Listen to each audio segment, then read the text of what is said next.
Hey everybody, Starfish Sicko aka Daniel here.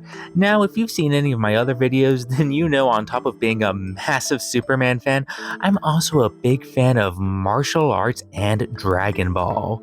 And between Dragon Ball Daima being a big love letter to the series' origins and the fans, Super's manga coming back, and Sparking Zero's DLC, us Dragon Ball fans have been eating pretty good.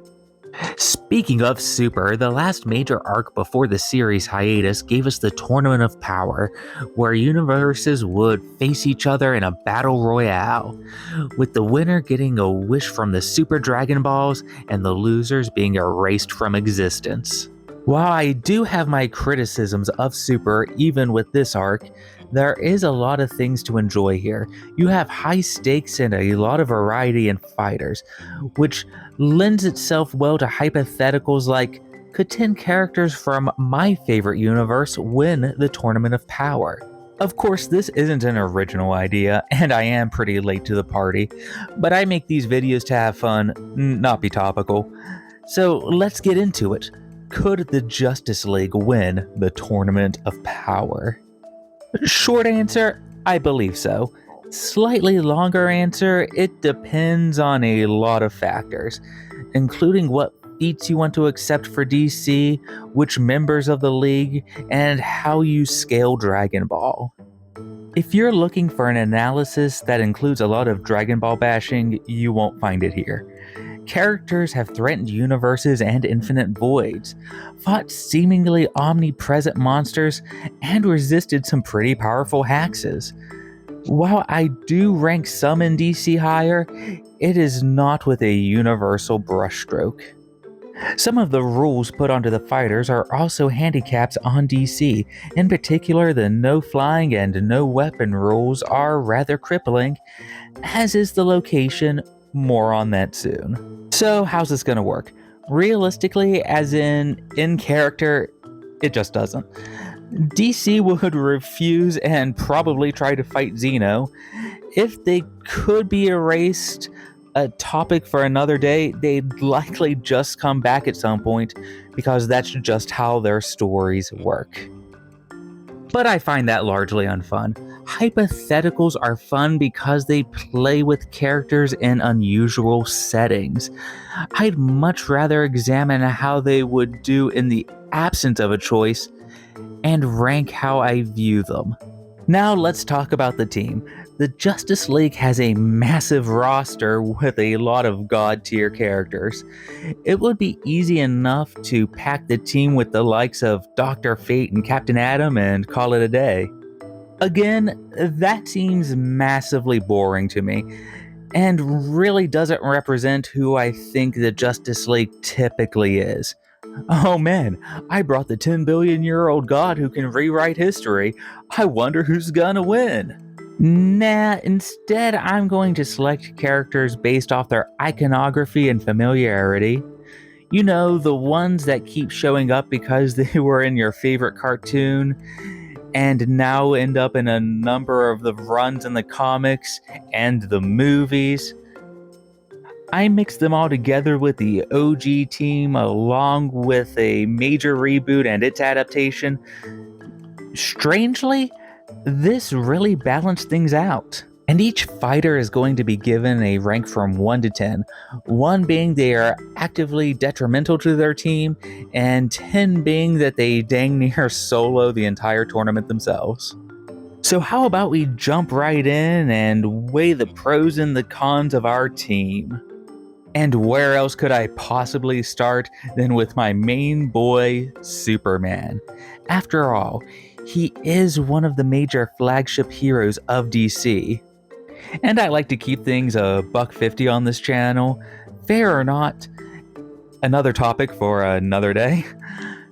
People comparing Clark to Goku is almost an internet standard, so it feels fair to start with him. So what are our major pros and cons of the last son of Krypton? Overall, I think he does excellent. Even if you limit his feats to a certain era such as post-crisis, he has a host of speed and strength feats that allow him to compete, if not dominate here. On top of that, he has a diverse power set that allows him to adapt and be flexible while also letting him fight at range if he needs to. Probably even more important, he has a long list of resistances that would keep him from being easily taken out by hacks, such as his resistance to existence erasure that would allow him to be safe from a powerful move such as Hakai.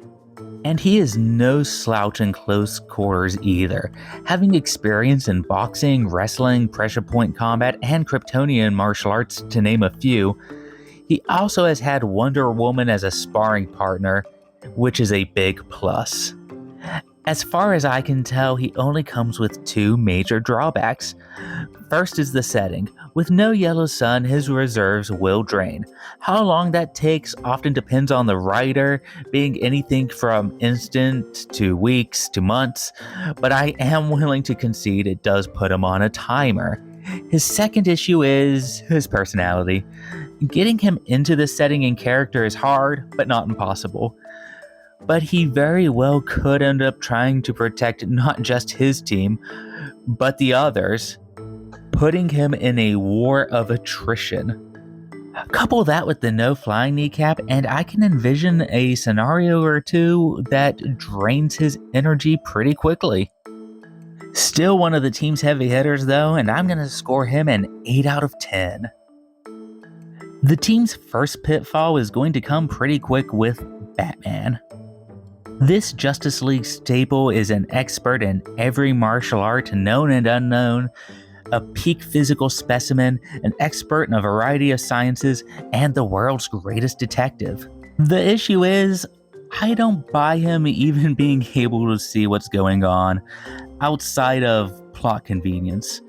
Sure, we could grant him one of his power suits, but I have a number of issues with that. It seems like it should be something that is allowed given some of the combatants, but then which one do you give him? The Hellbat armor feels like an excuse to have him dominate, and it puts him on a pretty stiff timer. The Justice Buster is way too highly specialized, and a lot of his other suits just don't stack up. And most have only appeared a handful of times, if that. While I don't mind letting him suit up, I think it's likely to be more limited than what fans want, especially because I'm trying to enter these characters in a more iconic sense. Batman is an incredible fighter, probably a top pick for a team lead. I could see him discerning some important information, if he lasts long enough to anyway. And he is an easy character to upgrade if you want to go the Hellbat route. As is though, I'm only going to be able to give our boy Batman here a 3 out of 10. Now it's time to round out the trinity with Wonder Woman. No matter how you slice it, Wonder Woman is a good pull. She has an insane number of feats and scaling that put her in a similar tier to Clark. And that's without the sun drawback. She is consistently described as one of the best fighters in DC, if not the best. And when you come from a universe that has the likes of Batman and the Karate Kid, that's some high praise. You even get to round everything out with a divine healing factor and centuries of experience. What's even her drawback? Bad writers? Sure, by tournament rules, she can't have her weapons. Newsflash though, she is the queen of just hands. Her biggest weakness is a lack of ranged options and a less diverse moveset. Though, considering Xeno allowed the earrings in the jar, I could see a scenario that might give her the lasso. Though in my scenario, I imagine her without it, and even so, I'm still giving her an 8 out of 10. No team is complete without a speedster though. The Ginyu Force had Birder, the Pride Troopers have Dispo, and DC is coming in with the Flash, Barry Allen. I try to be upfront with how strong I think characters are, and let me just say, I find the Speed Force to be the second most broken source of power in Western comics. I won't sugarcoat it. I really don't see Barry even being touched. At a low ball, the Speed Force allows him to be just as fast as the fastest thing that exists. It gives him access to phasing, casual time travel, being able to create electricity, and so much more. Jiren is stronger than time? Ha! Allow me to laugh in Speed Force. Unless you go by this one panel from the Marvel crossover, which I'm sure someone might bring up. If you're going to be pedantic to the point of making one character not function, then that really just says more about the fighters you prefer. As for here, I see no reason to not let him have the Speed Force. Barry is an easy 9 out of 10 draft, with his only real drawbacks being his showings outside of speed pale in comparison to the others, and his ranged options aren't as good. Of course, I can't just stop my quote-unquote controversial calls there. Let's talk about the patrolman of Sector 2814, Hal Jordan, the Green Lantern. Specifically though, would the ring disqualify him? I mean, maybe we have the suit this guy wore, but it's also just straight up called the strongest weapon in the universe.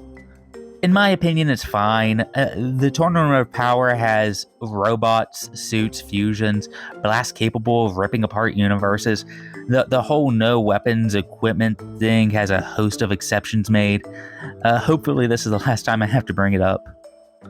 So what does the Power Ring do? Short answer?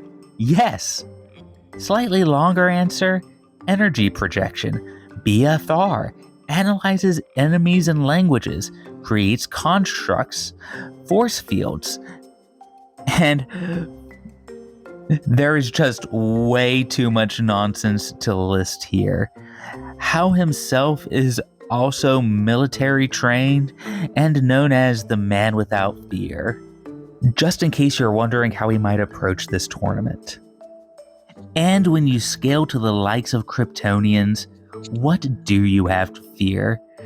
Usually Hal's will rank below Superman's strength or the Speed Force's speed until the plot needs him to body someone. And yes, I love this stuff. Seeing him fight Zod while under two suns is just great. His drawbacks are he is often written as a hothead, and his power is proportional to the ring's charge and his own willpower, so he is also on a timer. That does leave him open to a few scenarios in my book. Him also not being able to fly, I also do see as a drawback, as I do with most of these characters. My assessment is going to place Hal Jordan at an 8 out of 10. With all he has to work with, it is hard to justify placing him lower than the other top tiers. So how about we fumble the team with another recruit? Here's Aquaman. I'm not the sort of guy to crap on Aquaman for memes. Few who have read his comic books are. Seriously, you should probably check them out. But I don't scale him to the likes of Superman or Wonder Woman. I just don't think he is written that way 90% of the time. He is coming in with a highly specialized skill set that just doesn't work in the arena, and a handicap. I've bent over backwards to justify some stuff here, but I really don't see them allowing the trident. His big pros are being a trained combatant and naturally superhuman. He just really doesn't stack up and is out of his element. Score 3 out of 10. After that, I want to feel good about the team again. It's time for the MVP, Martian Manhunter. If you don't know how broken this guy is, my video is a grave disservice. Martian vision, shape-shifting, regeneration, telekinesis, telepathy that can affect god-level beings, and more importantly, he consistently scales to all the heavy hitters and often above them. Honestly, he sort of breaks the tournament. He can infiltrate other teams, read minds for weaknesses, put people to sleep. He can enter freaking bloodstreams. Frankly, even at a low ball, he might have too much to work with. And the scenarios in which I see him taken out are few. And most of those are because of in-character choices. Solid 9 out of 10 pick. Next up, we are going to use Cyborg. This half man, half machine is probably better known as a Teen Titan, but got a big push as a League member in the New 52 and showed up in that universe's animated equivalent, as well as being a member of the old DCEU's Justice League, just in case you wondered why I chose to use him. And I don't want to hear anything about his weapons. The tournament is filled to the brim with robots and cyborgs. Victor's weapons are all now fully ingrained into his biology. Victor Stone has a lot to work with. He can produce sound waves, energy blasts, missiles, manipulation of magnetism. He can create jets. He can analyze alien technology and hack technology, and he can teleport. Cyborg is fast to adapt and a well-known team player. One of his big drawbacks is his scaling. Like Aquaman, I prefer using his own feats, and while great, they can be all over the place. Comics. And I'm not really considering things like him accessing hyper time here, as I'm not using super forms for anyone else either. Overall, though, I think he's pretty strong and has his uses, just not a top contender. Let's call it a 6 out of 10. 2 slots left to go. The first is going to go to Shira Hall, Hawkgirl.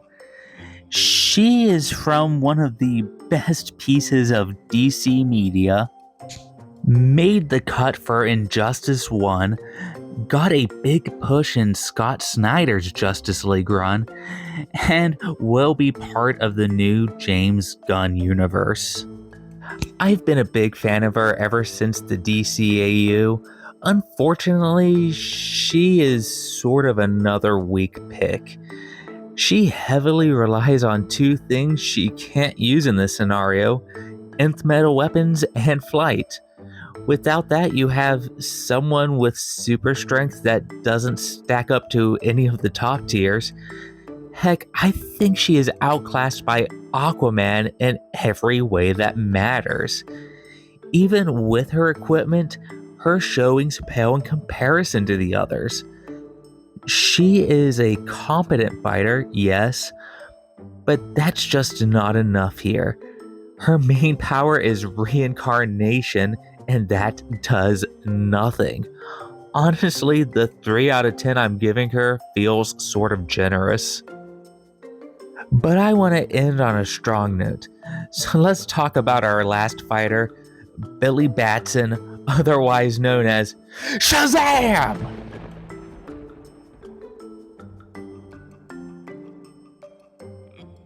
Yes, the chosen warrior of the wizard will be our last fighter. I justify his slot using his DCAU appearance, his one good movie, and that time he was in a Justice League animated movie. And he comes with a lot.